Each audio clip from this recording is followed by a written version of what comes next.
Hi, Eileen Veilleux The Fam here. Welcome to another installment in our mini mental health series. In today's series, we are going to be going over voyeuristic disorder, otherwise commonly known as voyeurism. So, what is voyeurism or voyeuristic disorder? Well, voyeuristic disorder is a paraphilic disorder. There are several such disorders, with paraphilic referring to sexual interest, preferences, keyword, fantasies, urges, and behaviors outside the norm. These are considered symptoms of a disorder only if they are acted upon in ways that have the potential to cause distress or harm to oneself or others, especially non-consensual others. The individual normally experiences sexual arousal when spying intentionally on unsuspecting people. The person being watched may be naked, disrobing, or engaging in sexual activities. The voyager may also record these acts for later viewing. Unintentional viewing of such acts is not considered voyeuristic disorder. Voyeurs are also known as peeping toms, who use binoculars, mirrors, and recording cameras while peering through peepholes and windows. So what are the symptoms of this voyeurism disorder? Well, to be diagnosed with voyeuristic disorder, a person must experience persistent and intense keyword sexual arousal from the fantasy or act of watching an unsuspected person who is naked, partially disrobed, or sexually active for at least 6 months. A subset of voyeurs derive sexual pleasure from watching people defecate or eavesdropping on highly erotic conversations. The viewer is likely to masturbate or have sexual fantasies while watching someone, but is not interested in having sex with the observed person. These behaviors must be causing severe distress or dysfunction in social, professional, or other significant area of the person's day-to-day life. The viewer must be at least 18 years old, and the viewing must occur without the other person's consent. Males are more likely to engage in voyeuristic activities than females. Younger voyeurs are rarely arrested, but adult voyeurism is a criminal act. So, what is the criteria then? Well, the criteria for it includes over a period of these 6 months recurrent and intense sexual arousal from observing an unsuspected person who is naked in the process of disrobing or engaging in sexual activity as manifested by fantasies, urges, or behaviors. The individual has acted on these sexual urges with a non-consenting person, or the sexual urges or fantasies cause clinically significant distress or impairment in social, occupational, or other important areas of functioning. The individual experiencing the arousal and or acting on the urge is at least 18 years of age. So what are the causes for this voyeuristic disorder? Well, there is no specific cause that's been determined yet. However, certain risk factors tend to coincide with the person becoming a voyeur, including substance abuse, sexual abuse, and being hypersexualized. Some experts suggest that given the opportunity, many people have voyeuristic tendencies, but are afraid to admit it or get caught. Voyeuristic disorder may stem from an accidental sighting of someone who is naked, disrobing, or participating in a sexual activity. continued as it goes on. Now, the risk factors as categorized by the DSM-5 include child sexual abuse, substance misuse, and sexual preoccupation, and keyword hypersexuality. Although the relationship to voyeurism is uncertain and the specificity of it is unclear, adult males with voyeuristic disorder often first become aware of their sexual interest in secretly watching unsuspected persons during adolescence. However, the minimum age for a diagnosis of voyeuristic disorder is 18 years because there is substantial difficulty in differentiating it from age-appropriate puberty-related sexual curiosity and activity. The persistence of voyeurism over time is unclear.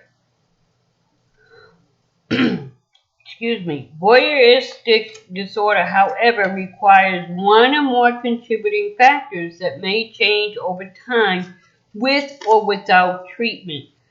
Subjective distress, guilt, shame, intense sexual frustration, and loneliness. Psychiatric, like morbidity, hypersexuality, and sexual impulsivity.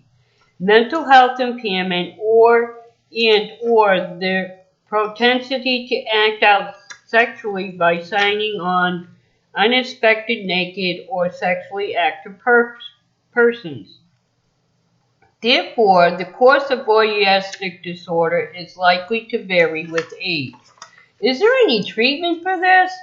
Well, voyeurs rarely submit themselves for treatment, but may be referred by a parent, spouse, or a legal system when they are caught breaking the law.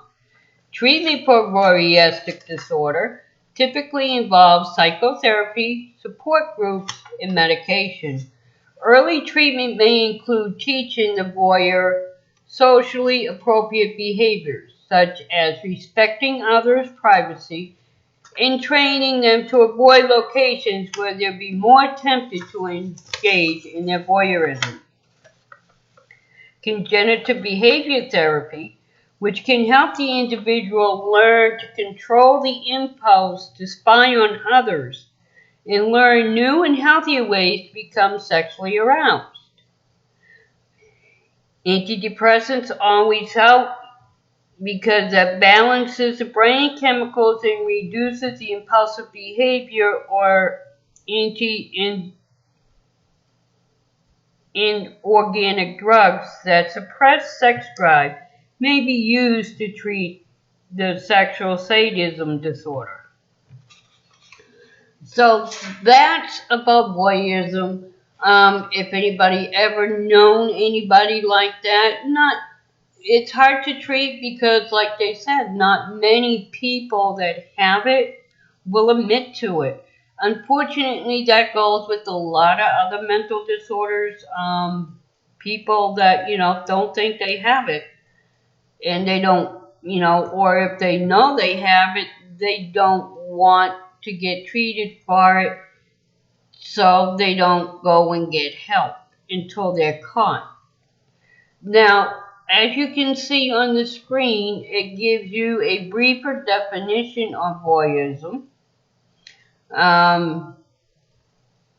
If there's any questions, please put them in the comment section and I'll be glad to answer them if I can. Until we see each other again, remember, always see with your heart and not with your eyes, because what your eyes see truly doesn't count. What counts is invisible to the eye, because only the heart can see it. And we would be in a much better world if we all would learn to see with our heart instead of our eyes. There's so many people that when somebody gets them upset, they just go from what their emotions are. They don't go deeper and find out what caused that person to do it or what caused that person to act that way. Instead, they'd rather just go out and blast them all over the internet, YouTube, social medias, and what have you. And in the process, they're not only hurting that person and themselves, but they drag others into it and causing them distress. And that's not the way to go. If you know somebody that's acting a certain way, the best thing to do is, okay, stop. If you can't handle that they may have a mental disorder, and their mental disorder is causing mental or some type of harm to you in any shape, form, or matter, then don't associate with them. You don't need to blast them all over the place. That's wrong. You know, we're put here because we need other people in our lives. That's why God gave us a heart. We're people that need people, just like animals. Animals run in packs. Even strays, you will see a pack order, okay? No one creature on this earth was put here to be by themselves. That was not the intent. And it is much healthier for us as an individual to do things to uplift others, because when we uplift, encourage, and inspire others, we release endorphins inside of our body that heal us in all ways, physically, mentally, and emotionally, and spiritually.